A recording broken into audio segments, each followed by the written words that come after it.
안녕하세요. 천녀홈런입니다. 여러분, 이번 주에 마포자이 힐스테이트, 성남 산성역 해리스톤, 고양 장안 카이브 유보라, 여기 모두 다 분양받아 놓으면 좋은 곳이니 이번 주는 열심히 공부하시기 바랍니다.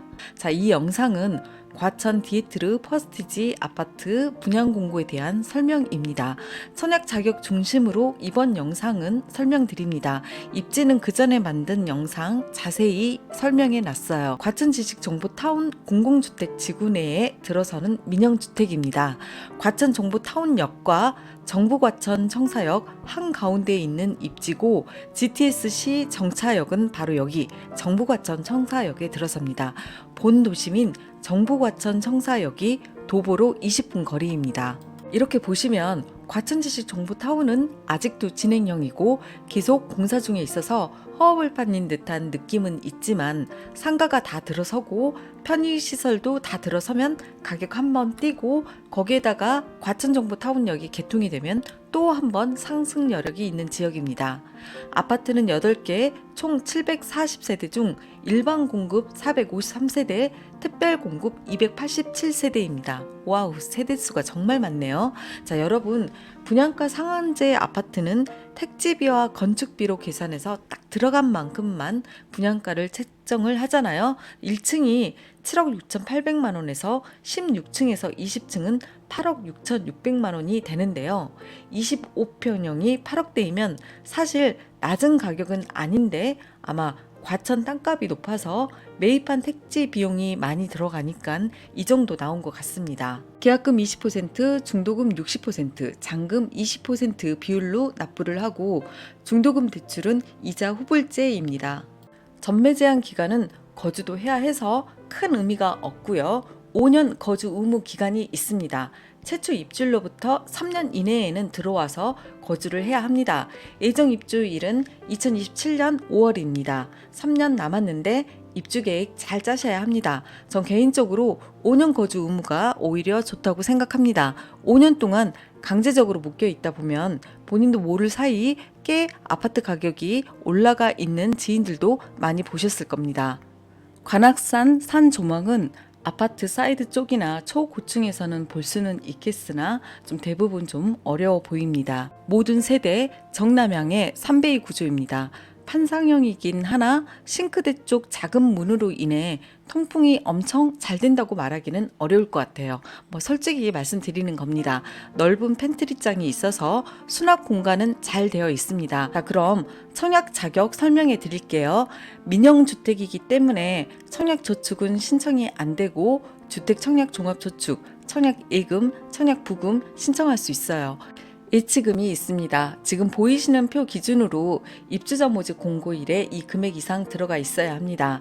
주민등록 등본에 나와 있는 주소지 기준이고 특별 공급, 일반 공급 다 적용이 되는 대상입니다. 자, 지역 우선 공급 비율 볼까요? 입주자 모집 공고일 기준으로 1단계 과천시 1년 이상 계속 거주자 중 30%를 우선 선발하고 2단계 경기도 6개월 이상 계속 거주자 중 20%, 3단계 경기도 6개월 미만 거주자와 서울 인천 거주자 50% 순으로 단계별로 선발을 하는데 각 단계별 낙첨자는 다음 단계 공급 대상에 포함이 됩니다. 자, 간단하게 청약 자격 한번 정리하고 들어가겠습니다. 다자녀 노부모 부양 일반 공급은 소득 기준 자산 기준이 없습니다. 가점제입니다. 일반 공급은 가점제와 추첨제가 함께 있습니다. 자, 여러분, 신혼부부와 생애 최초는 5단계가 있어요. 1단계와 2단계는 신생아가 있는 분에게 우선적으로 공급하고 3단계와 4단계는 그냥 소득이 기준입니다. 5단계 30%는 소득과 상관이 없는 추첨제입니다. 그래서 여러분 이제 법이 개정되었기 때문에 신혼부부 생애 최초 소득 초과해도 추첨제로서 당첨이 될 수 있어요. 금융 자산은 많아도 상관이 없으나 부동산 가액만 3억 3,100만 원을 넘지 않으면 신청할 수 있습니다.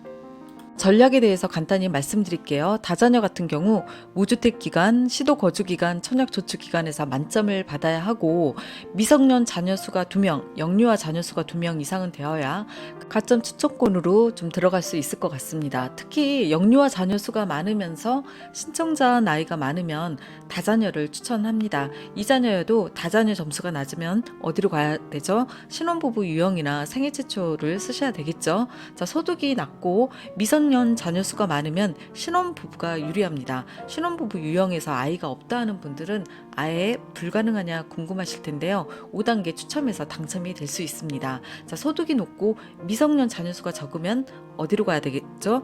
바로 생애 최초가 유리하겠죠. 자, 신혼부부보다 생애 최초가 소득 기준이 널널해서 소득이 높은 사람들은 생애 최초를 쓰시면 더 좋을 듯 합니다. 생애 최초 자격 요건이 좀 중요하니까 좀 짚고 가보겠습니다. 신청자의 과거 주택 소유 이력 없어야 하고, 청약 신청자의 배우자는 혼인신고일 전에 주택을 소유한 이력이 있어도 신청이 가능합니다. 이거 예전에는 안 되었는데 좀 법이 개정이 되었어요. 그리고 중요한 거는 생애 최초는 현재 근로자 또는 자영업자로서 5년 이상 소득세를 납부하신 분이어야 합니다. 그런데 현재 무직이시면 과거 1년 이내, 즉 입주자 모집 공고일 기준으로 과거 1년 이내에 소득세를 납부한 이력이 있으면 가능합니다. 자, 생애 최초는 1인 가구도 신청이 가능한데요. 이 생애 최초 1인 가구 또한도 소득세 5년 이상은 납부를 해야 신청이 가능합니다. 자, 마지막으로 일반 공급 설명해 드리겠습니다. 일반 공급은 453세대를 공급을 하는데요. 가점제 40%, 추첨제 60%를 뽑습니다. 여기서 가점제는 181세대, 추첨제는 272세대 정도 됩니다. 272세대 추첨제 물량 중 무주택자는 204세대를 뽑고 나머지 68세대는 무주택자와 1주택자를 합산해서 추첨으로 뽑는데요. 1주택자인 분들 거주 의무 기간이 있으니까 잘 생각해서 신청을 하셨으면 합니다. 여러분 도움이 되셨나요? 이 영상을 듣는 분 중에 많은 분들이 당첨이 되면 좋겠습니다.